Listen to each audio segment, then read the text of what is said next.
work of all kinds eventually.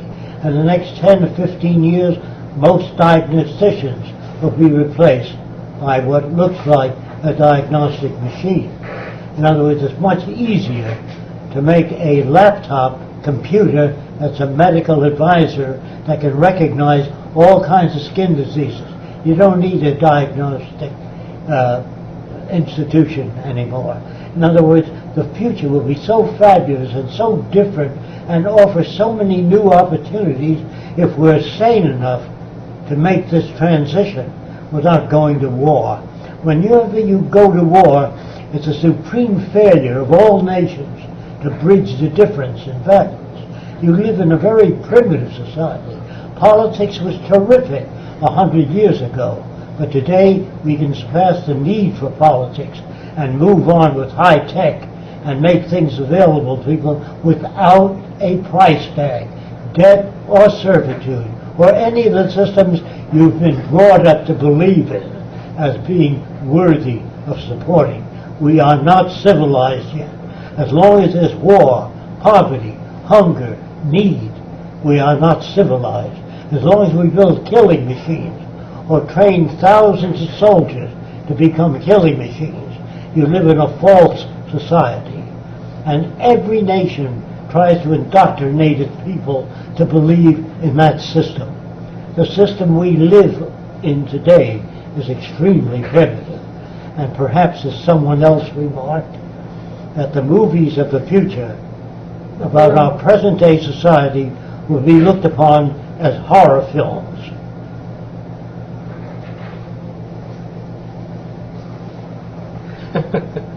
This is kind of ironic. Jacque and Roxanne, has the Venus Project had any contact with democracynow.org? They seem to be a very good alternative media site. Do you want to tell them what happened with that? Yeah. Democracy Now? Yeah.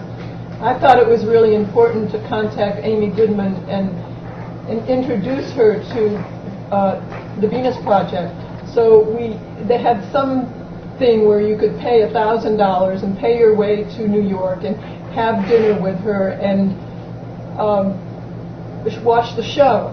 So we went through all that, and we spent thousands of dollars to introduce her to the Venus Project. So we sat with her for about an hour for dinner and talked to her about the Venus Project, and she was very polite and had very little questions, and really none. And she just didn't seem to get it. I think she's more of a watchdog for this system than I've never heard her pose an alternative to this system.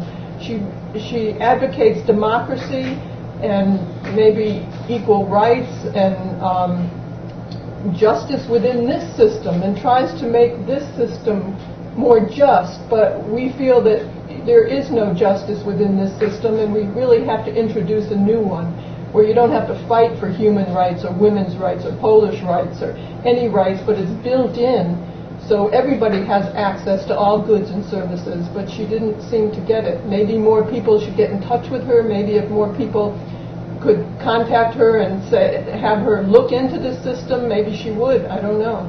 We left her some books and videos, and that was about it.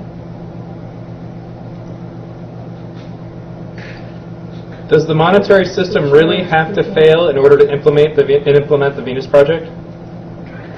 I'm sorry, but it seems that people during the last Depression became more socially aware. When everything's working out, most people don't give a damn about anything but their own little lives.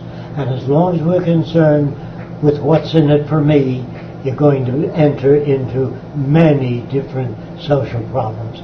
All crime, all serial killers, all conflict is based on social insufficiency, meaning we don't do the things that will preserve or sustain civilization.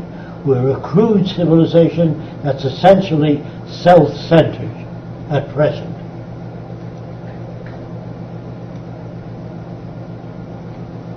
Do you think that governments will start to regulate the automation of jobs soon? You don't hear much about this topic in the media, and when do you think people will start to recognize this problem of technological unemployment?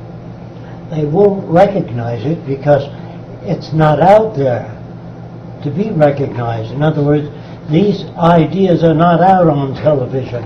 They're not out in the media. They're not in newspapers. But they are in magazines throughout the world. It's publishing articles all over the world on the Venus Project, except the United States. Now, only one radio station once talked about the Venus Project positively. I don't think that was the question, though. About automation? It's just whether or not automation, how long do you think it'll be before automation and people start to realize, at what point will people realize that technological unemployment is reality? When they're out of work, when they lose their jobs. Right. It takes an economic disaster to cause social change. It does not come through reason or logic because it doesn't work. Well, they're not And- educated enough. And communication really doesn't exist today. You only talk to people that have similar values. You can't talk to people that have been brought up with values that are contrary to your value system. So someday, if we make it, if we become saner, we'll be able to communicate in much more relevant ways. How is your motion picture doing? Apparently they saw that you have a new team for 3CAD. How is the movie coming along? Well, we can't produce a major motion film because we don't have the economic support. All we do is produce short films or videos on what the future can be, not what it will be. I don't know what it will be. We may kill each other or destroy the environment. It's not up to Roxanne and myself. It depends on what you do to help bring it about. The more people that are aware of the Venus Project, the higher the probability of it being installed. It's not a forced system. It's not a takeover.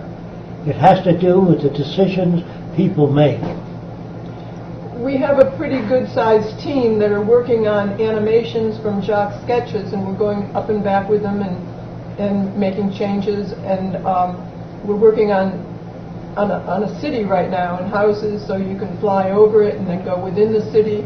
And we hope to use that and other animations that we work on for our next films that we're doing here. But a major motion picture really takes the financial backing of people who can do that, and probably a major producer and some major actors need to get behind it as well. So maybe if people would like to contact major actors and actresses who they feel would understand this direction or would maybe be interested in learning about it, they could maybe help get this off the ground. This is just a comment directly to you guys. They're like, you both have so much energy, you never get tired. I know people your age, they travel around the world. You were both great. People are saying that this is great. They're glad that we were able to broadcast this way. I'm hoping that I can help them learn this technology so that they can do this themselves whenever they want. Let's see. What do you think is more effective at helping to change the mindset of people? Optimism of what could be, or pessimism of how things are now? Well, pessimism doesn't offer any alternatives or any methods for solving problems. It merely complains. And that's what I find on most liberal stations. They complain about the ineffectiveness of the system, corruption in government, inconsiderate health care, but they don't offer alternatives. What can you do about it? This is what the Venus Project is concerned about, what to do about it. So I would suggest those of you that want to know more about the Venus Project, we have a website, thevenusproject.com. Look it up.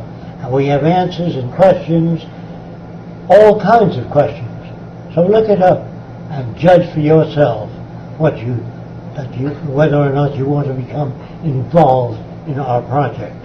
Our project is not self-centered. It is not a monetary system. It's not a con game. It has to do with building a sustainable global environment without war, poverty, or any of the problems you have today. I believe that most people pick up their values from the environment they live in. Examples I've used many times: if you're brought up in the South, you speak with a Southern accent. If you're brought up in France, you behave like a Frenchman. If you're brought up